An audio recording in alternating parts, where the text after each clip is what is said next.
It's more than just another radio show. It's a beacon of truth. Fasten your seatbelt and find out why they call Deacon Harold Burke-Sivers the dynamic deacon. Join Deacon Harold for a fast-paced hour that sheds encouraging light on today's culture. Welcome to Beacon of Truth with your host, Deacon Harold Burke-Sivers. Hello, everyone, and welcome to Beacon of Truth. I am your host, Deacon Harold Burke-Sivers, and you're listening on the EWTN Global Catholic Radio Network. So great to be here with you. I'm back on the road again. Had a great time at the men's retreat in Newark, Ohio, also speaking to a couple of schools there. And now I'm back at it. I'm in Minnesota, speaking at a couple of universities here for the next few days. And today is an awesome day, not only because I'm here with all of you, of course, but today is the feast day of Saint Vincent, one of the deacon saints and also a martyr as well. Really an incredible guy. So the heroism and the faith and the witness of the deacon martyr Saint Vincent is well known. So we have Vincent, Ephraim, the Eastern deacon, Lawrence, who was roasted alive, who famously, supposedly said, I'm done on this side, turn me over. Francis of Assisi, Stephen, so just a little bit about Saint Vincent. He lived during the fierce persecution of the church during the 4th century, the Diocletian persecution, and where so many Catholics died for their faith. And he was born in Spain, and he's also known as a proto-martyr. So like Stephen was the first person who died for their faith, recorded in Acts of the Apostles, but Vincent was the first person to die for his faith in that region of Spain, in Saragossa, where he lived. So not a whole lot is known about his life. There's not like a biography or anything like that.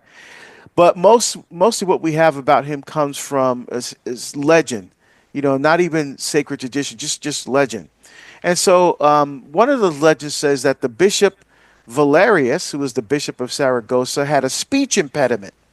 And when he ordained Deacon Vincent, who was known to be well-spoken, he utilized the services of the Deacon Vincent as his kind of personal preacher, right, to speak on behalf of the bishop. Well, he was very vocal about the faith and promoting the faith. And so the local Roman governor, following the edicts of the Emperor Diocletian, forced Christians during that time to renounce their faith. And so both the bishop and Deacon Vincent were arrested and imprisoned. And again, legend says that Deacon was severely tortured. It's just, in fact, some of the things they did to him is just a little too much for the radio. But he was severely tortured and then thrown into a prison, and the floor of the prison was covered with broken glass. And through it all, Vincent remained at peace. Really, he was following the words of Jesus in Matthew chapter 10, right, where Jesus says, do not fear those who kill the body, but who cannot kill the soul. And the legend also says that the joy that St. Vincent had, even though he experienced excruciating torture, his joy was so great that it caused one of the prison guards to convert to the faith. So a really incredible guy. And what can we learn from his life? So let's learn from the life and the witness of St. Vincent to die to everything that separates us from God's infinite mercy and love, so that ultimately we prefer absolutely nothing to the love of Christ. Right? So St. Vincent, the deacon and the martyr, we celebrate today. Very excited today for today's show. We got a very special guest. We're going to talk about Mary's meals. When I was at the Eucharistic Congress in Indianapolis last year, I had an opportunity. Obviously, I met a lot of people. I did my show from there, I did a number of appearances and book signings and all kinds of things. And as I was walking around, someone came up and introduced themselves to me and told me about Mary's Meals. And I was very impressed with the work that they're doing, providing meals for children all around the world in 16 countries, feeding nearly 2.5 million children. And I was like, "Whoa, what?" So they were telling me about it, and I said, "Wow, I'd love to have you guys on the show to talk about the great work that you're doing." And so a little bit later, we're going to introduce the founder of Mary's Meals, Magnus MacFarlane-Barrow, who is going to be joining us from Ireland. So, which is pretty awesome. Looking forward to talking about Mary's Meals and all the great work that they're doing, and how we can get involved in that work. That's so powerful. When I think about Mary's Meals, Jesus came to feed the hungry, right? With food, like he fed the 5,000. If he did two miracles where he fed 4,000 and 5,000 people, and Mary's Meals are doing feeding a lot more people than that. But the idea is that Jesus came to provide for those who are poor, those who are hungry, physically, but also spiritually. Right? Because Jesus says, "Blessed are the poor in spirit, for the kingdom of heaven is theirs." And so the holistic approach then is that we feed the body, because, for example, when Jesus did in John's gospel, when he fed the 5,000, he fed them first, and then he went into the discourse about being the bread from heaven. "I'm the living bread that came down from heaven." So he fed them to meet their corporeal, their bodily needs, so that they could be open to receiving the word that he was going to feed them with next, right? So it's important that we take care of the whole person. And so very excited to talk about Mary's Meals. I'm also excited because we have a great crew bringing this show each and every day. We have Michael McCall doing social media, Matt Kabinski screening the calls, and our one and only producer extraordinaire, Ace McKay. Ace, how you doing today, my friend? I'm good, man. I love when we get an opportunity to find out ways to help, because I always feel like people are like, "Well, I don't really know what God's calling me to." Well, until you know what the big thing is, serve him in all of the little things, and feeding the wife, the children, taking care of, the needs of people who are less and have less than we do. Help. Whether you're serving a meal, whether you're paying so that others can serve a meal, like, these are ways that we can show how God is working in our lives and using us as the hands and feet.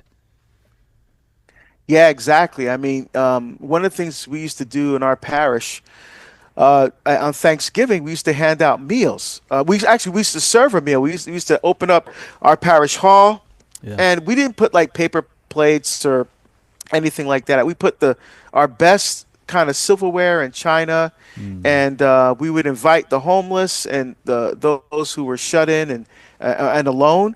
They would come to the parish hall, and we would feed them a full Thanksgiving meal: turkey, stuffing, gravy, everything. And the kids of the parish would serve, and of course I would serve as well. My kids all did this.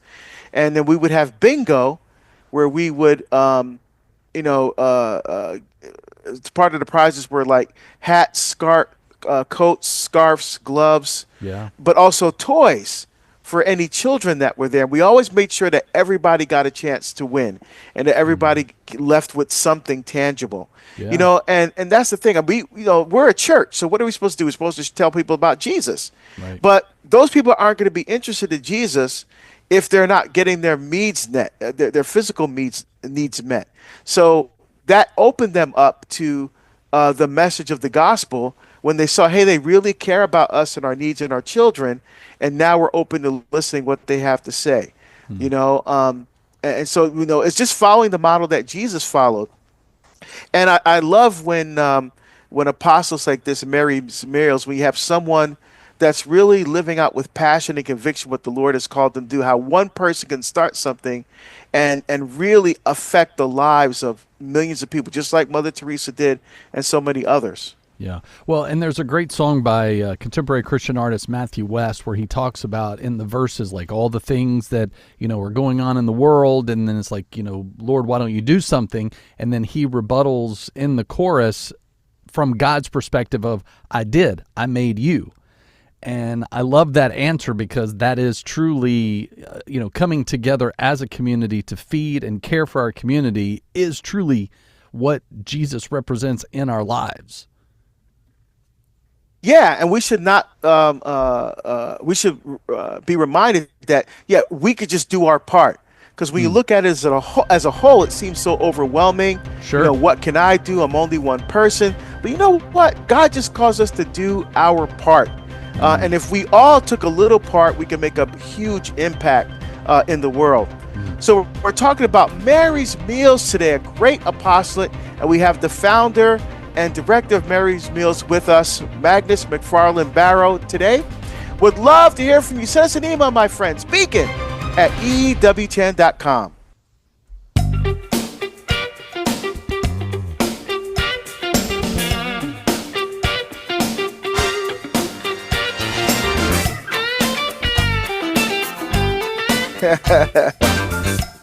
He's making that one talk. Yeah, oh yeah. See, and that's the thing. You don't have to play a lot of notes. Yeah. To really get that feel and be effective. Because sometimes people are impressed with a lot of legato playing, or like really fast licks and things like that, or but it's just often the note placement, and the feel and the timing and the groove, and that often makes the biggest difference. Yeah, for sure. I always you have to shred every note. I always liked. I think it's a David Lee Roth song where was it maybe Steve Vai that was playing with him at the time, where he's like wah wah wah wah. Oh yeah, Yankee Rose. Yeah, Yankee Rose, where he makes it laugh. I was like, all right, that's pretty cool. Yeah. Yeah, when almost the guitar almost has or instruments and have almost like a human feel to it. Yeah. Really, really love that. I'm Deacon Harold Burke-Sivers, and you're listening to Beacon of Truth. And today we're going to talk about Mary's Meals, an amazing apostle that feeds millions of children all around the world. Would love for you to be part of the program today, my friends. Send us an email, beacon at EWTN.com. Pretty excited to be able to go wherever you are. EWTN has a mobile app. That way you can live stream, whether it's TV, radio, or you can go back on demand and check out programs or podcasts like Beacon of Truth. Keep up with EWTN news through a Catholic lens, and prayers and devotions available. Just download the app in your app store when you search EWTN, or go to EWTNapps.com.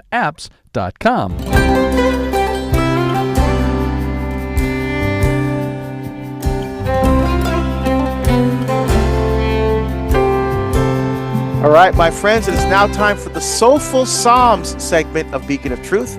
This is where we break open God's Word from the Psalms, from the wisdom literature of the Old Testament, and connect it to your everyday lived experience.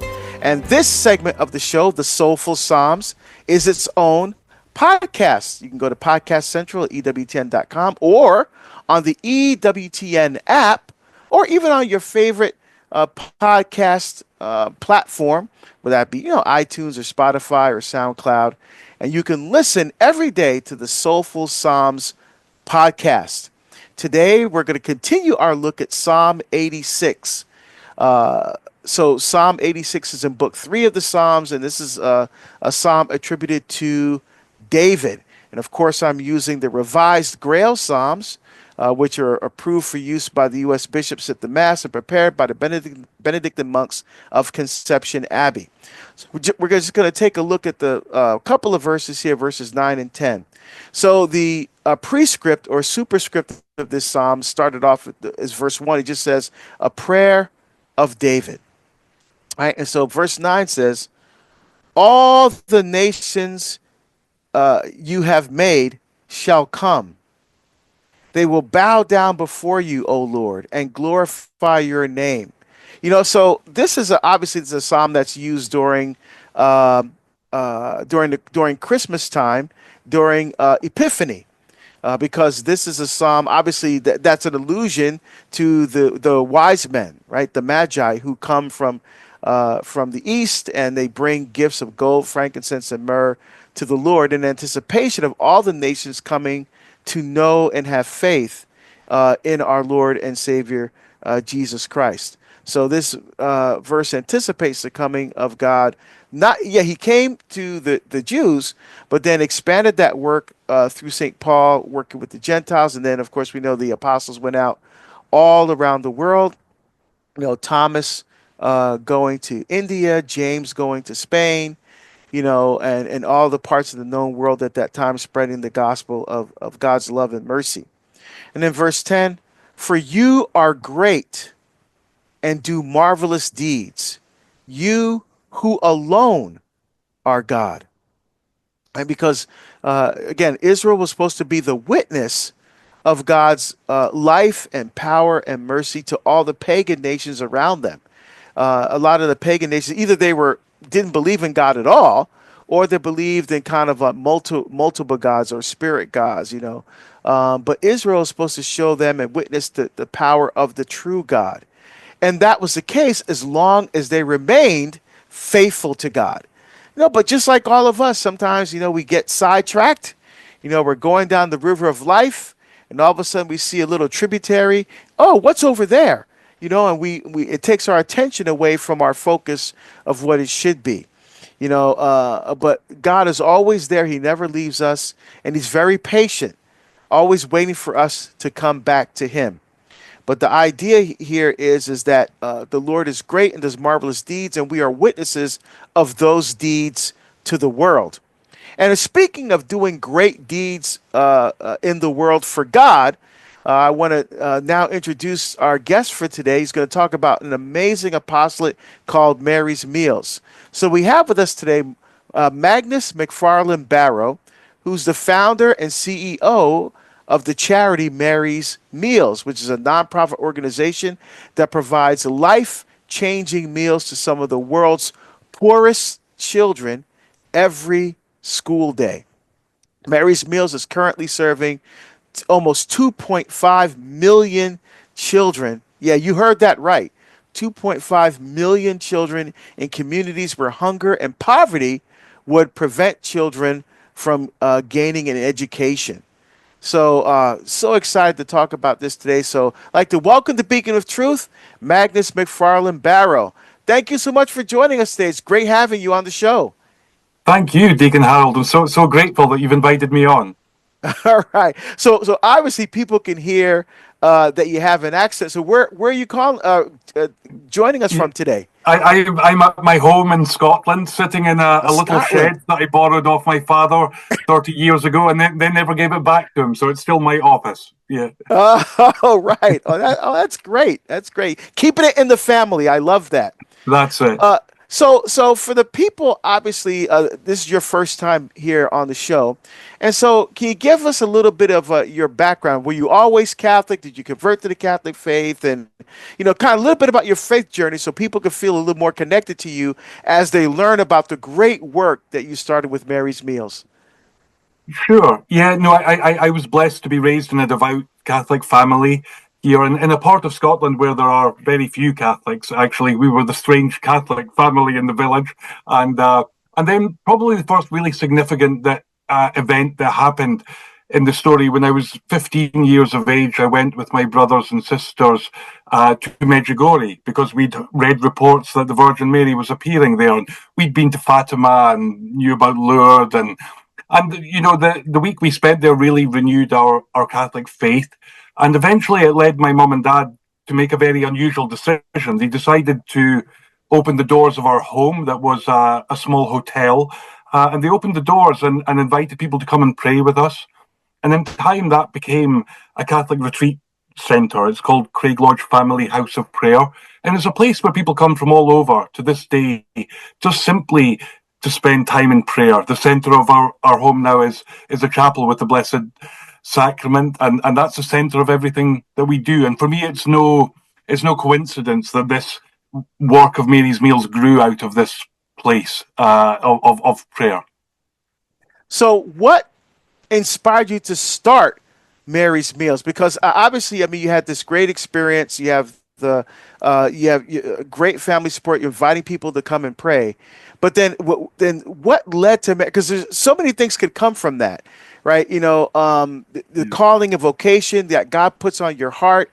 But how did that happen with Mary's Meals? What specifically kind of motivated you to Yeah. start that particular apostolate and feeding children? Sure. Well, two things, and I'll keep it brief. But the first thing was in the 90s, that terrible war broke out in Yugoslavia, and that war was raging all around Medjugorje. And my brother and I, who were by now young men in our early 20s, we decided just to try and do one small thing to help the refugees there. So we collected aid donations here in Scotland, and then we drove it 4 days across Europe and delivered it in where the refugees were in Bosnia. And I came home thinking I'd done my good deed. I was a salmon farmer, a fish farmer. I had just taken 1 week's holiday from my job. And I came back thinking that was it. I've done my good deed. And I discovered God had a very different plan because people didn't stop giving. There was a mountain of food and clothing and gifts pouring in. And so I prayed about it and I decided to give up my job and I sold my home. And I said to God, really, I'll keep doing this as long as there's a need and as long as people keep giving. Here we are, 30 years later. So, in the early days of this work, it was all about collecting aid and driving emergency aid to Bosnia. But 10 years later, after that little effort, this work of Mary's Meals was finally born. And it was 2002. It was a year of terrible hunger in southern Africa. And I was in Malawi by then doing emergency feeding, taking food into villages where people were literally starving. And while I was doing that, I met this family. The mother was dying. The father had already died. And around Emma, the mother, as she was dying, our 6 children were there. And I was talking to them in this terrible situation. And the oldest child was called Edward. He was 14 years of age. And at one point I said to Edward, what's your hope? What's your ambition in life? And he said to me, well, I'd like to have enough food to eat and I'd like to go to school one day. And that was all of his ambition at 14 years of age. And it was really his words that got me thinking in a new way about the fact that millions of children in this world of plenty are missing school because they're hungry, because they're working, because they're begging. They're just doing whatever they need to do to survive. And so it was really, and I love the fact it was the words of a child that God used to launch this mission, because it was really that launched Mary's Meals, which is this simple response to that situation by providing one meal every day in school for the world's poorest children like Edward. Wow, that's incredible. And so this work has just spread from there. And so when you saw that this was that this work was spreading, and I mean, did you recruit people? Did people see that what you're doing and want to join you in this effort? Yeah, at both sides. Like, an important part of the model from the very beginning was we wanted the local communities to own this project. So all the meals that we serve, you mentioned we serve today 2.5 million children. All those 2.5 million meals every day are served by local volunteers, people who are often living in great poverty themselves and giving this gift freely of their time to cook and serve those meals. And then, yes, around the world, this movement of people began growing, of people who are willing just to share a little bit of what they had so that the hungry child might eat. And that's what's enabled this incredible growth of the mission. We began feeding 200 children back in 2002. So never in our wildest imagination at that point would we have thought that these years later we would be feeding so many children around the world. Oh man, what a beautiful story and a wonderful inspiration for all of us who are trying to live out Christ's words every single day. Well, we're talking about Mary's Meals, and we're with the founder, Magnus MacFarlane-Barrow. And stay tuned for more from Beacon of Truth. You want to be with us? Send us an email, my friends, beacon@EWTN.com.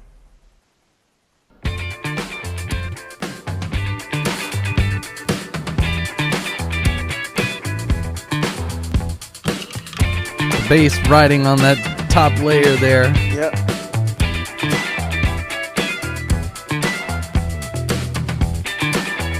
Yeah, I love the little funky little groove.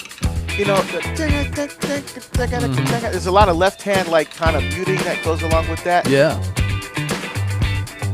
It's very U2-esque. Like, Edge has a way of driving the whole song or laying back and then just accenting where it's necessary. Yeah, not using a lot of notes, but saying a lot. Yeah. And using the effects well. Yeah. I love that feel. That's awesome. I'm Deacon Harold Burke-Sivers, and you're listening to Beacon of Truth. And today we're talking about Mary's Meals, an incredible apostolate that feeds 2.5 million children every day in 16 countries. We're joined today by Magnus MacFarlane-Barrow, who is joining us today from Scotland, who's telling us all about Mary's Meals. So we're looking forward to diving more into Mary's Meals and the great work we're doing on behalf of the Lord all around the world. Would love for you to be part of the program today, my friend. Send us an email, beacon@EWTN.com. I want to remind you about EWTN News Nightly with Tracy Sables. She, of course, each and every weeknight at 9 on EWTN radio and television, giving us the day's headlines, but through a Catholic lens. So if you want to find out what's happening in the White House, the Capitol, but also knowing what it does to our perspective as Catholics, you can find out more and, of course, stream that anytime, EWTN radio and TV. All right. Well, we're joined by Magnus MacFarlane-Barrow, who's joining us from Scotland today. He's the CEO and founder of Mary's Meals, again, a nonprofit organization that provides life-changing meals to some of the world's poorest children every day. Like I said, he's currently serving about 2.5 million children in about 16 countries where hunger and poverty would prevent these kids from going to school.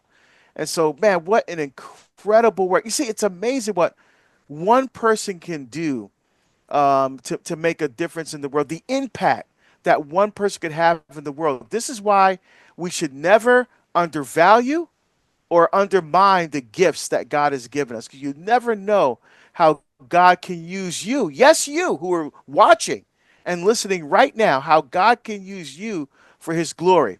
So, Magnus, thank you so much for joining us. And it was so great hearing your story about how Mary's Meals was started. So just tell us, why is it called Mary's Meals? How'd you come up with that name?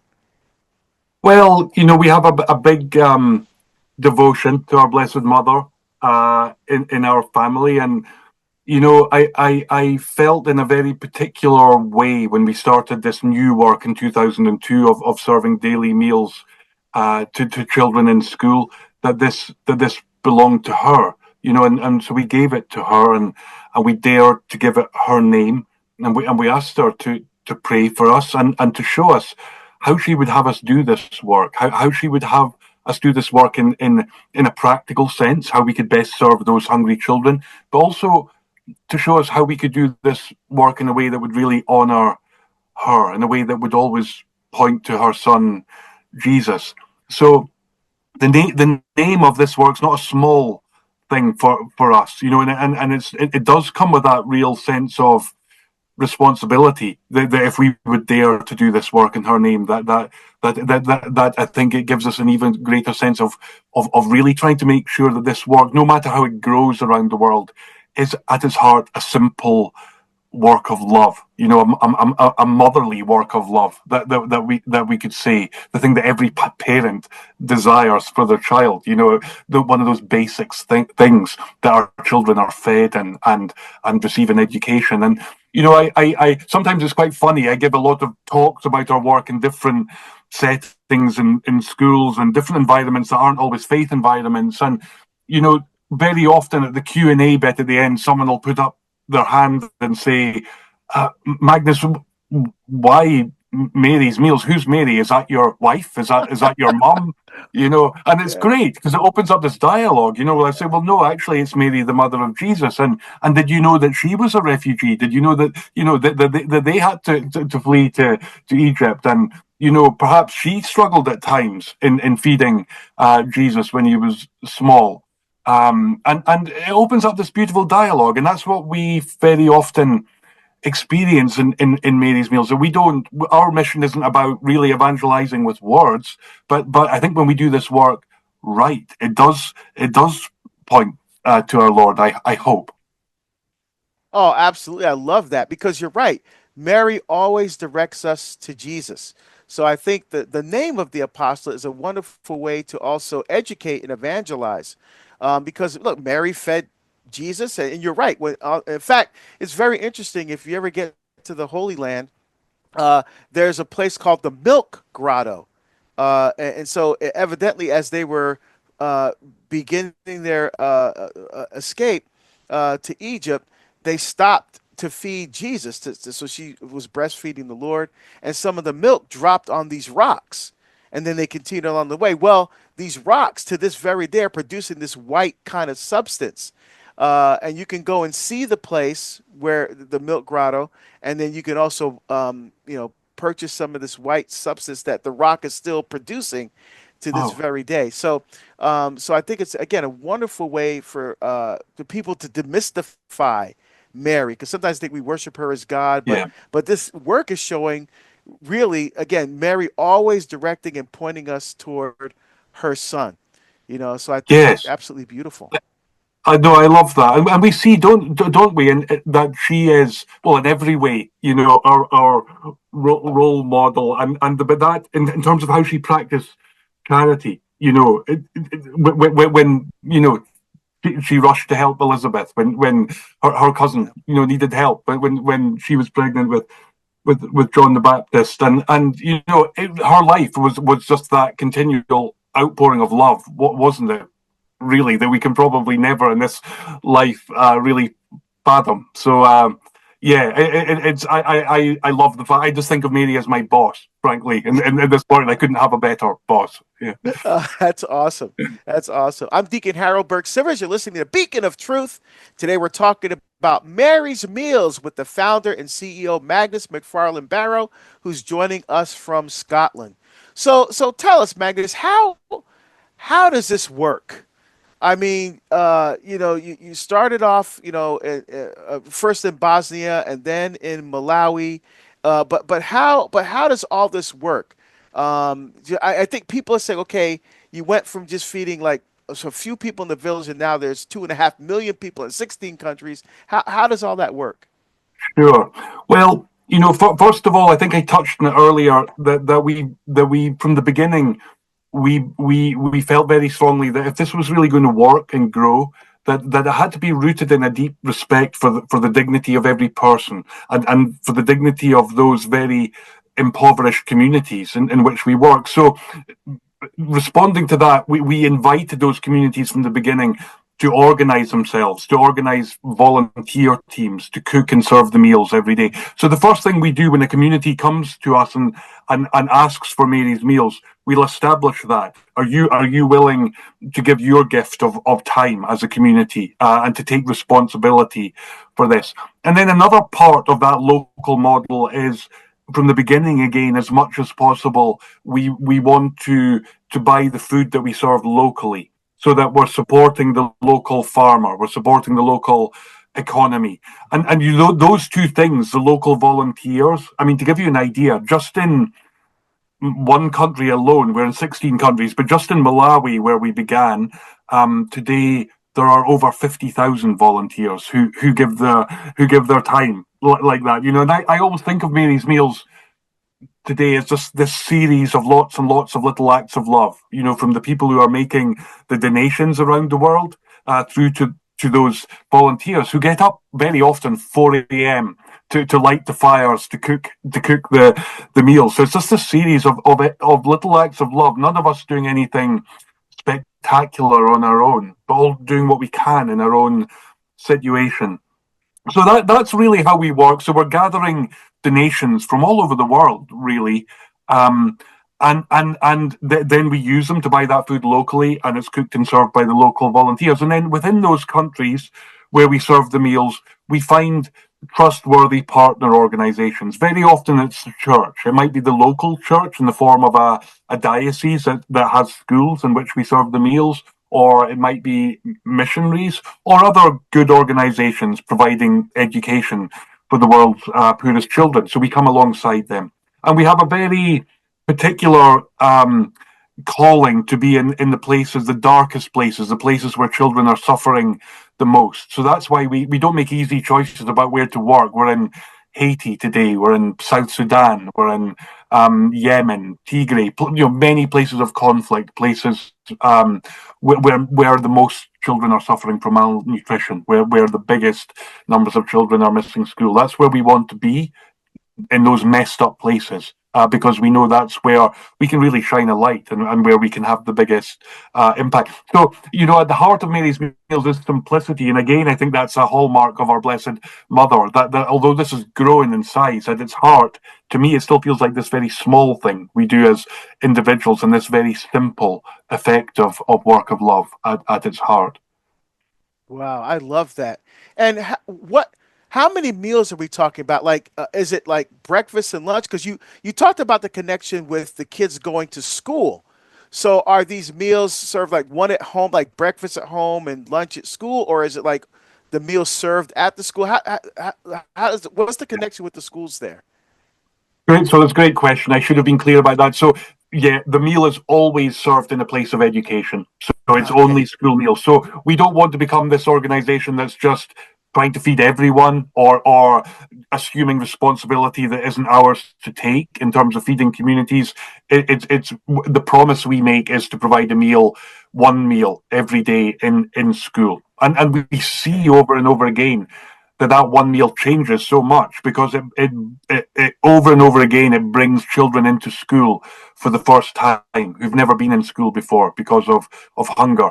Not only that, many children who were in school previously but who are just too hungry to learn, falling asleep in class, or very often being too sick to attend school, we see they start coming to school every day and they can concentrate and learn. So we see over a period of time, the reports back from our schools that show a very marked improvement in academic performance, for obvious reasons. If children are coming to school every day and they're not hungry, they can learn, and they stay in school. And so it has very immediate effects, Mary's Meals. That's what I love about it. It's a dual thing. It has this immediate impact on the hungry child, and then it has these long-term benefits in tackling the underlying causes of poverty by enabling an education for people that can set them free from poverty.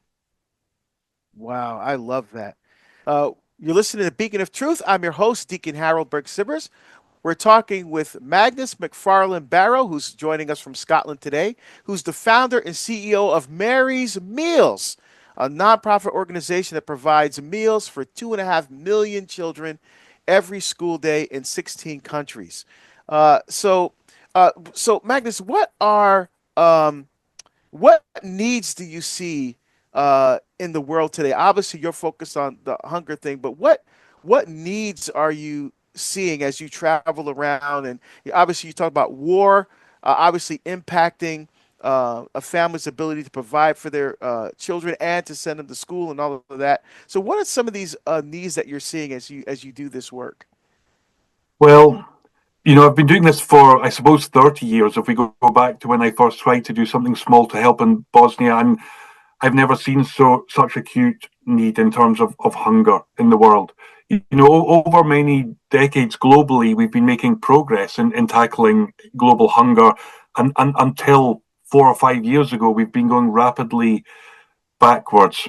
So in all those 16 countries in which we work, and many other countries beyond them, we see acute hunger. We see children dying of hunger. We see more children than ever out of school. Over and over again, we experience communities coming to us and pleading with us to start Mary's Meals in their communities. And that's one of the hardest parts of this role.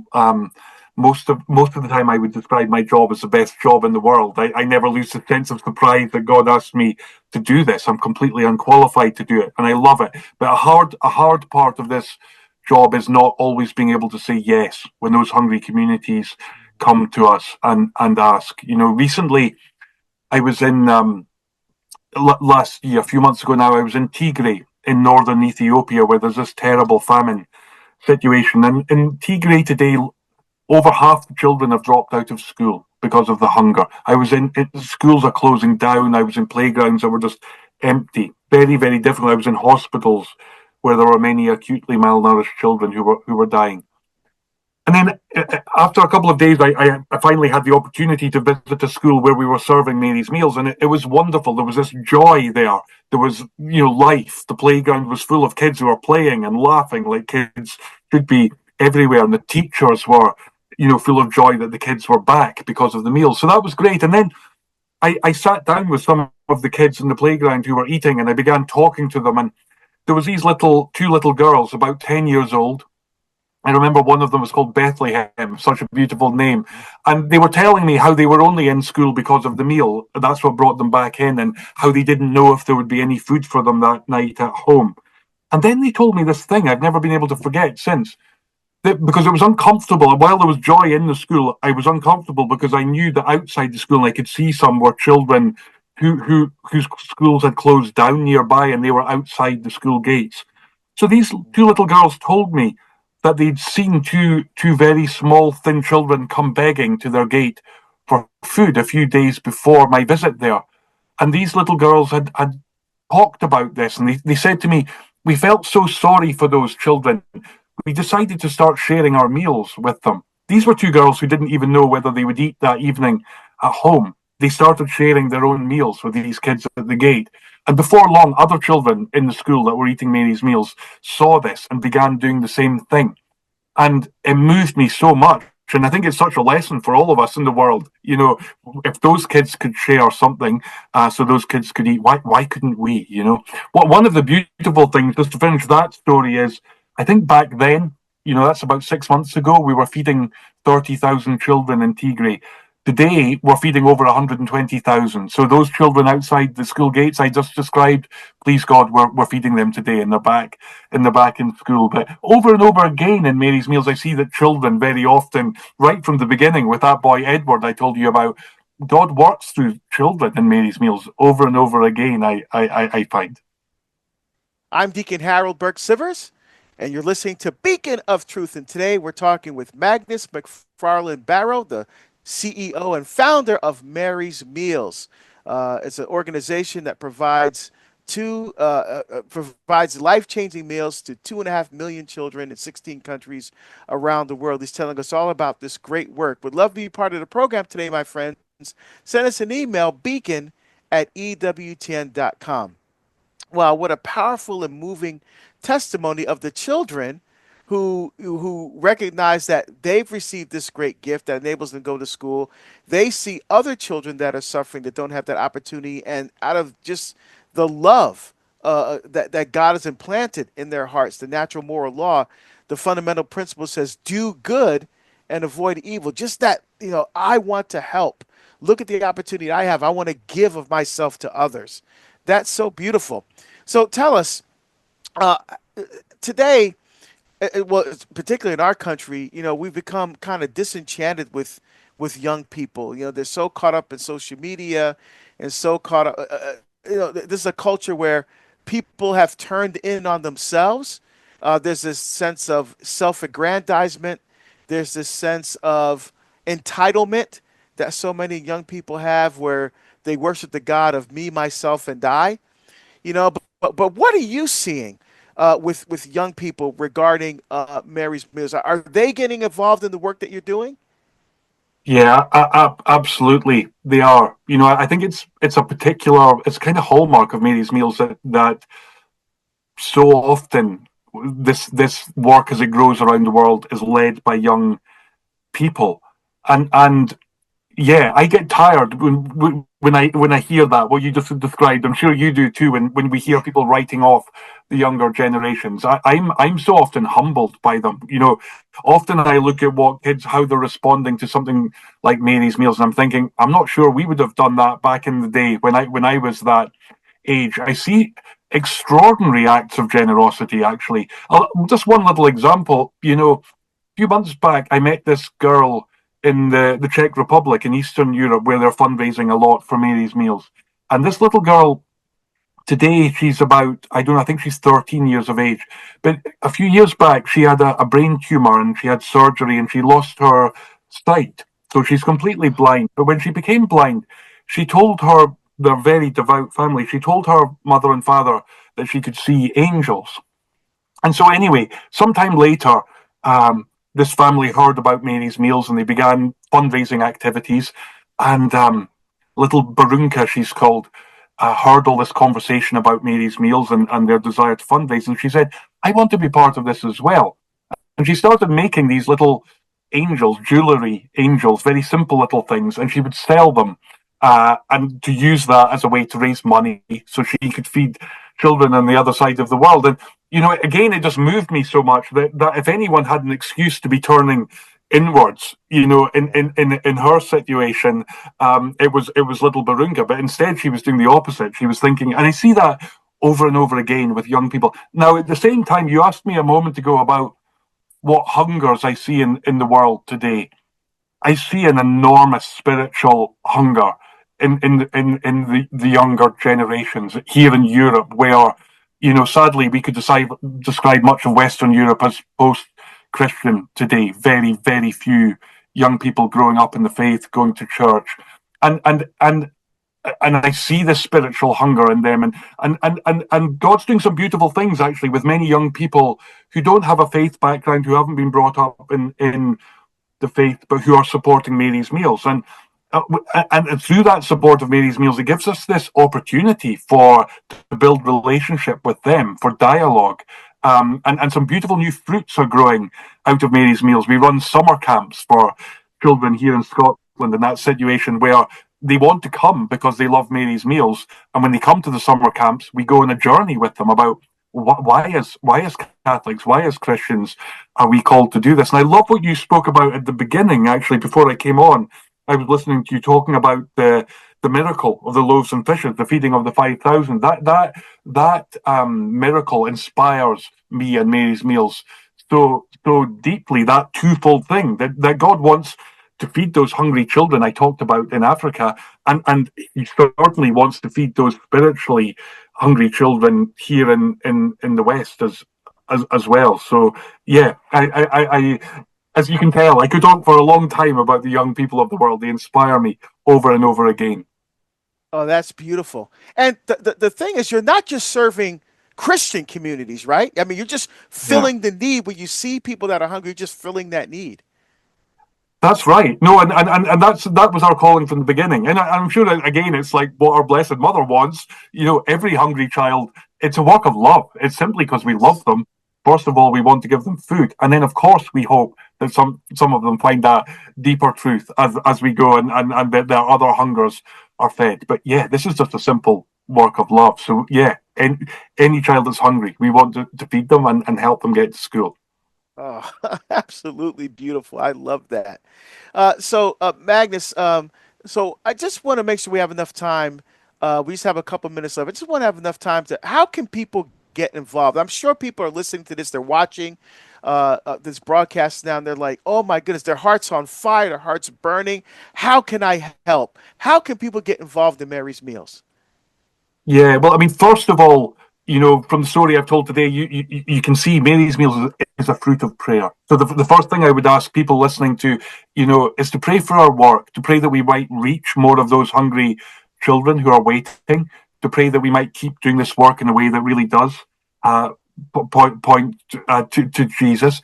And then if people would like to share some of what they have, I haven't mentioned yet that today it costs us only $25.20 to feed a child for a whole school year. So a small donation goes a very, very long way. So if people go to our website, marysmealsusa.org, they can find out lots of different ways to help, including how to donate. There are also lots of opportunities to volunteer. As I say, this whole work relies on lots of little acts of love, lots of people volunteering in all sorts of ways. So yeah, please come and have a look at what we do and join us if you can. All right, marysmealsusa.org. Thank you, Magnus MacFarlane-Barrow, joining us from Scotland today, telling us all about Mary's Meals, feeding 2.5 million children in 16 countries around the world. So awesome. Remember, you could stream today's show by visiting Podcast Central at EWTN.com/radio. And may Almighty God bless you, the Father and the Son and the Holy Spirit. Amen. Amen.